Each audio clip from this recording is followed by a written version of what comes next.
ఆ మూలాన ఒక రూమ్ వేద్దామనుకుంటున్నాన్రా. హఠాత్తుగా కోడలిద్దరినీ చూస్తూ అన్నాడు శివశంకర్. అందరూ భోజనాలు చేస్తుండగా భార్య ఉమ వడియాలు వేయిస్తుంటే కోడలిద్దరూ వడ్డిస్తున్నారు. వసరాలో పడుకుంటున్నారుగా చిన్న కొడుకు రాము అన్నాడు అర్థం కానట్లు. కొడుకులిద్దరూ 2 రూముల్లో ఉంటుండగా తల్లి తండ్రి వసరాలో ఉన్న దివాన్ బల్లపై ఒకరు, మడత మంచం వాల్చుకుని ఒకరు పడుకుంటారు. మేస్త్రిని పిలిచి చూపించాను. రేపటి నుంచి పని మొదలు పెడతానన్నాడు. చెయ్యి కడుక్కొని వెళ్లిపోతూ అన్నాడు శివశంకర్. నిర్ణయం తీసుకున్నాను. అందులో చర్చలకు తావు లేదన్నట్లు. అంతా మాట్లాడాక మరి చెప్పడం ఎందుకో. మామ లేనిది చూసి పెద్ద కోడలు రమ దీర్ఘం తీసింది. ఇన్ని రోజులు లేనిది ఇప్పుడెందుకో చిన్న కోడలు మాలతి అంది. కొడుకులు మౌనంగా వెళ్లిపోయారు. కోడలతో పాటు తినడానికి కూర్చున్నా ముద్ద దిగలేదు ఉమకి. ఎవరేమనుకున్నా కాలం తన పని తాను చేసుకుపోయినట్లు వారి అభిప్రాయాలతో నిమిత్తం లేకుండా పనులు వేగం పుంజుకున్నాయి.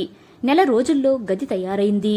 కొత్తగా ఉన్న ఆ గది ముందు వెలవెలబోతున్న తమ పాత గదులు చూసుకుని మూతలు ముడుచుకున్నారు కోడళ్ళు. గోడ మీద పిల్లుల్లా మౌనం వహించారు కొడుకులు. ఎవరేమనుకుంటే నాకేం అన్నట్లు ఎవర్నీ పట్టించుకోలేదు శివశంకర్. అందరి మధ్య బితుకు బితుకుమంటూ కాలం వెళ్లదీస్తోంది ఉమా. మంచి మంచి ఆకర్షణీయమైన రంగులతో చక్కగా ముస్తాబైంది గది. అందరినీ ఆశ్చర్యపరిచేట్లు ఆ రోజు మధ్యాహ్నం కార్పెంటర్లు మంచి డేకోలం మంచం పైనున్న చెక్క పైకెత్తితే కింద ఏమైనా దాచుకునేట్లు పెద్ద పెద్ద అరలు ఉన్నదాన్ని తీసుకొచ్చి ఆ గదిలో పెట్టి వెళ్లారు. అంతా ఆశ్చర్యంగా అసూయగా చూశారు. నిన్నగాక మొన్న పెళ్లైనట్లు రిటైర్మెంట్ కి దగ్గరలో ఉండి ఈ వయసులో ఈ సోకులేంటి అని విడ్డూరంగా చూశారు. వారి అసూయను రెట్టింపు చేస్తూ కిటికీలకు అందమైన కర్టన్లు కూడా వేయించి లోపలివేవి బయటకు కనబడకుండా చేశారు శివశంకర్. ఇక కోడళ్ల సనుగుడికి అంతు లేకుండా పోయింది. పనులన్నీ ఆగమేఘాలపై జరిగిపోయాయి. ఏదో మమ అన్నట్లు కొబ్బరికాయ కొట్టి గృహప్రవేశంలాగా కూడా చేశారు. ఆ తెల్లవారి కొత్త చీర కట్టుకోమని భార్యకిచ్చి తాను కొత్త బట్టలు వేసుకుని త్వరగా తయారవ్వు గుడికి వెళదాం అంటూ తొందర పెట్టాడు. కోడళ్ల కొరకొర చూపుల మధ్య, కొడుకులు గుచ్చిగుచ్చి చూసే చూపుల మధ్య భర్తతో బయటకెళ్లింది ఉమా. బండిపై అతని పక్కన కూర్చోగానే, ఏమిటండి మీ విపరీత బుద్ధులు, నాకు చాలా ఇబ్బందిగా ఉంది. ఈ వయసులో పెద్దవాళ్లైన పిల్లల ముందు మీరు ప్రవర్తించే విధానం అంది నిష్ఠూరంగా. మారు మాట్లాడకుండా కోవెలకు తీసుకెళ్లి కొబ్బరికాయ తీసుకుని అర్చన చేయించాడు. పూజారి అడుగుతుంటే పెళ్లి రోజు శుభ సందర్భాన అని అతనంటుంటే గాని తమ పెళ్లి రోజు గుర్తుకు రాలేదామెకు. ఇంటి పనిలో పడి నేను మర్చిపోయాను సుమండి అంది నొచ్చుకుంటూ. దేవుడి ఆశీర్వచనం తీసుకున్నాక పూజారి ఆశీర్వచనం తీసుకున్నారు. కలకాలం చల్లగా వర్ధిల్లమని అక్షింతలు చల్లారాయన. తర్వాత ఆలయ ప్రాంగణంలో కూర్చొని ఉమా కొబ్బరి తీసి ఇస్తుంటే, ఉమా మన పెళ్లై 40 సంవత్సరాలు గడిచాయి. కాని ఇప్పటి వరకు ఏ పెళ్లి రోజైనా ప్రశాంతంగా గడుపుకున్నామా? పెళ్లి కాగానే బాబు కడుపులో పడి కాన్పులు కష్టమై ఆ తర్వాత వారికి ఆరోగ్యాలు బాగాలేక వారు బడికి వెళ్లడానికి అన్నీ సమకూరుస్తూ ఆరాటపడుతూ ఇలా ప్రతి స్థాయిలో వాళ్లే ముఖ్యమంటూ ప్రవర్తించావు. ఇప్పుడు పిల్లలు ఎదిగాకైనా కొన్ని బాధ్యతలు నువ్వు వాళ్లపై వదిలేయాలి. ఎంతకాలమైనా నాకు నువ్వు నీకు నేను. ఎవరు మన కష్టం అర్థం చేసుకోరు. ఇంతకాలం వాళ్ల కోసం పడిన శ్రమ చాలు. ఇప్పటికైనా నీ ఆరోగ్యం చూసుకో. ఎవరో ఏమో అనుకుంటారనే ఇన్ని రోజులు ఏమీ అనుభవించలేకపోయాం. ఇక ఎవరి కోసమో మనం బతకొద్దు. ఇప్పుడు ఇక్కడి నుండి బీచ్కెళ్లి అక్కడి నుండి మంచి హోటల్లో భోంచేసి ఇంటికెళదాం. మరేం మాట్లాడకు అంటూ ఆమె భుజం చుట్టూ చెయ్యి వేసి వెహికల్ దగ్గరకు నడిపించాడు శివశంకర్. ఇద్దరూ బీచ్లో కూర్చుని ఎన్నో రోజుల నుండి మాట్లాడాలనుకుంటున్న ఎన్నో విషయాలు హాయిగా మాట్లాడుకున్నారు. మాటల్లో తెలియకుండా కాలం గడిచిపోయింది. కడుపులో ఎలుకలు పరిగెత్తడంతో హోటల్కి దారి తీశారు. ఎప్పుడూ ఇంట్లో బడ్జెట్ చూసుకుంటూ ఖర్చు పెట్టడం వల్ల హోటల్ మొహం ఎరుగదు ఉమా. ఆమెకు వెజ్ మంచూరియా, వెజ్ బిర్యానీ, ఆపై ఆమెకు ఇష్టమైన బటర్ స్కాచ్ ఐస్ క్రీం తినిపించి ప్యాన్ వేయించాడు. కోడలు చూస్తే బావుండదు అంటూ మొండికేసినా వినలేదాయన. తరువాత ఫ్యామిలీ ప్యాక్ ఐస్ క్రీం తీసుకుని ఇంటికొచ్చారు. ఇదిగోండ్రా ఐస్ క్రీం, మేం బయట తినేశాం అంటూ కోడళ్ళకందించాడు. ఎర్రగా పండిన వారి నోళ్లు చూస్తూ వీళ్ళకి 60లో 20 వచ్చిందిలా ఉంది అంటూ నసుక్కున్నారు కోడళ్ళు. అక్కడ వారి శల్య పరీక్షకు నిలువలేనట్లు చీర మార్చుకునే నెపంతో కొత్త గదిలోకి వెళ్ళింది ఉమా. బట్టలు మార్చి లుంగీ కట్టుకుని పేపర్ చదువుతూ హాల్లో ఉండిపోయాడు శివశంకర్. ఐస్ క్రీం తింటూ, ఈ రోజు విశేషమేంటి నాన్నా? కొత్త బట్టలు, ఐస్ క్రీం అన్నాడు మధు. మా పెళ్లి రోజురా అన్నాడు శివశంకర్. అలాగా, మరి చెప్పలేదేం అంటూ విషెస్ చెప్పారంతా. కొత్త రూమ్ కట్టాక మొట్టమొదటిసారి భార్యాభర్తలిద్దరూ ఆ రాత్రి ఆ గదిలో పడుకున్నారు. రాత్రి పొద్దుపోయాక దాహంగా అనిపించి బయటకొచ్చిన ఉమకి పెద్ద కొడుకు గది నుండి గట్టిగానే వినబడిన మాటలు మనసుకు క్షోభ కలిగించాయి. ఛీ, సిగ్గుండాలి. ఈ వయసులో పెళ్లి రోజు అంటూ టింగురంగా అని తిరుగుడానికి. ఆయనకు సిగ్గు లేకపోతే ఈవిడైనా చెప్పద్దు. అబ్బా, నీకెందుకులే, వాళ్ళెలా ఉంటే కొడుకు సమర్థింపు. కంటి కొలుకుల నుండి నీళ్లు ఉబ్బుకుతుంటే ఇంకొంచెం ముందుకొచ్చింది. వంటగదిలోకి వెళ్లాలంటే ఇద్దరు కొడుకుల గదులు దాటి వెళ్లాలి. నేను వాళ్ళు వెళుతుంటేనే అన్నాను, ముసలాయన మహా జోరు మీదున్నాడు, ఏ హోటల్లోనో భోంచేసినా చెయ్యొచ్చు అని. హవ్వా, ఈ వయసులో అలా మొగుడి వెనకాల హోటళ్లు తిరగడానికి ఆవిడేమైనా 16 బాలకుమారినా? చీచీ, నాకే ఎబ్బెట్టుగా ఉంది. కనీసం ఇంట్లో కోడళ్ళు కొడుకులు ఉన్నారన్న ఇంకితమైనా లేదు చిన్న కోడలి గొంతు. పోనీలే, వారి సరదాలు వాళ్లవి, అది కొడుకు గొంతు.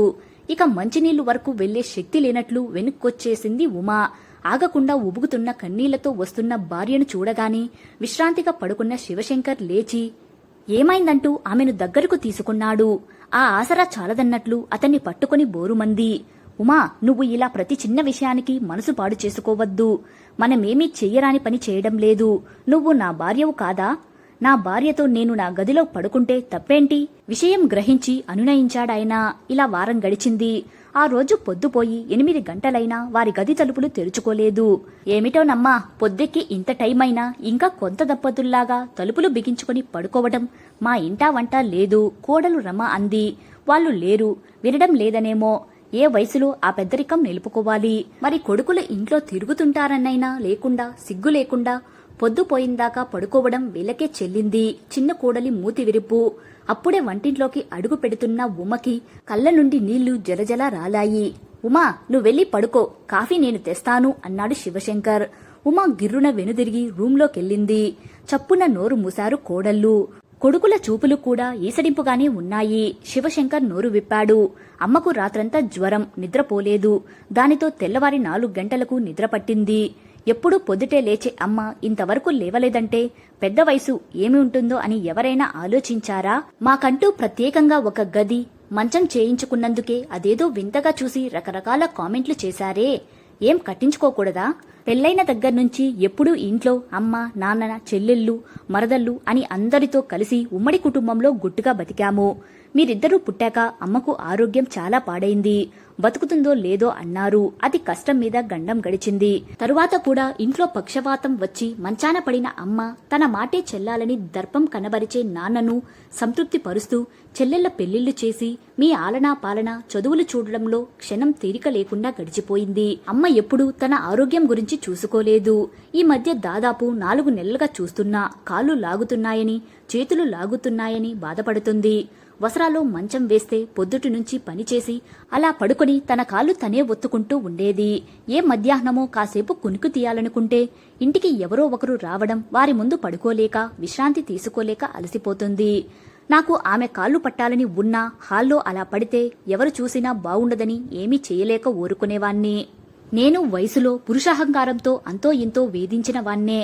కాని వయసు మీద పడ్డాక అమ్మ కళ్ల కింద నల్లటి ఛాయలు, కాళ్ల నొప్పులతో కుంటుకుంటూ నడవడం, రక్తం లేక పాలిపోయిన కళ్ళు, ముడతలు పడుతున్న ముఖం నాకు నిద్ర లేకుండా చేశాయి.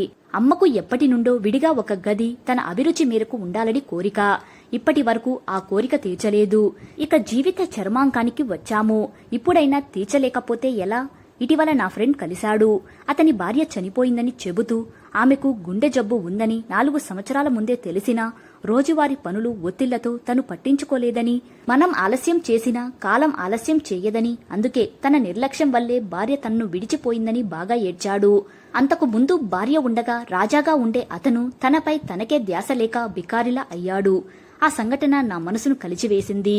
డాక్టర్ దగ్గరకు అప్పుడెప్పుడో అమ్మను తీసుకెళితే చాలా బలహీనంగా ఉంది. కాలు చేయి లాగడం, ఒక్కోసారి గుండె జబ్బుకి గుర్తు. కాస్త జాగ్రత్తగా చూసుకోండి, వీలైతే టెస్టులు చేయించండి అన్నాడు. అమ్మ మనకందరికీ కష్టం కలగకుండా ఉండటం కోసం తన ఆరోగ్యాన్ని మర్చిపోయింది. ఆ తరువాత డాక్టర్ దగ్గర పరీక్షలు చేయిస్తే గుండె జబ్బు సూచనలు కనబడుతున్నాయన్నాడు. పెళ్లైనప్పటి నుండి తనకు ఇష్టమైన తీరని చిన్న కోరికలు తీర్చి చిన్న చిన్న సంతోషాలకే ఆనందపడిపోతే ఆమెను చూసి సంతోషించాలనుకున్నాను. కాని చిన్న చిన్న మాటలు కూడా మనసును తూట్లు పొడవగలని అర్థమైంది. మీ అందరి పుట్టినరోజులని, పెళ్లి రోజులని గుర్తు పెట్టుకుని జరిపి ఆనందపడే అమ్మకు సంబంధించిన ఏ రోజైనా మీరు గుర్తు పెట్టుకున్నారా? రూమ్, మంచం చూసి షోక్ అనుకున్నారు. కేవలం ఆమెకు ఇబ్బంది లేకుండా విశ్రాంతి తీసుకోవడానికి, నేనేమైనా సేవలు చేయడానికే అవన్నీ. అయినా నా సొంత డబ్బుని నాకిష్టమైన విధంగా ఖర్చు పెట్టే అధికారం కూడా నాకు లేదా? ఇంకా మాట్లాడబోతున్న ఆయన మాటలకి అడ్డు వస్తూ కొడుకులిద్దరూ మమ్మల్ని క్షమించండి అంటూ ఆయన చేతులు పట్టుకున్నారు. కోడళ్ళు తలలు దించుకుంటూ మమ్మల్ని క్షమించండి మామయ్య అన్నారు. రేపే టికెట్లు బుక్ చేస్తాను, మీకిష్టమైన ప్రదేశాలన్నీ చూసి రండి నాన్న అన్నాడు పెద్ద కొడుకు. అమ్మ అభిష్టం గుర్తొచ్చి అవును నాన్న అంటూ గొంతు కలిపాడు చిన్న కొడుకు. అప్పుడే హాల్లోకి వస్తూ ఆ మాటలు విన్న ఉమ ముఖంలో సంతృప్తితో కూడిన చిరునవ్వుతో 1000 శరత్చంద్రికలు ప్రకాశించినట్లుగా అనిపించింది శివశంకరంకి. కథ సమాప్తం. కథ నచ్చితే లైక్ చేయండి. ఇలాంటి మరిన్ని వీడియోస్ కోసం మన ఛానల్ని సబ్స్క్రైబ్ చేసుకోండి. మరో మంచి కథతో మళ్ళీ కలుద్దాం. Thank you.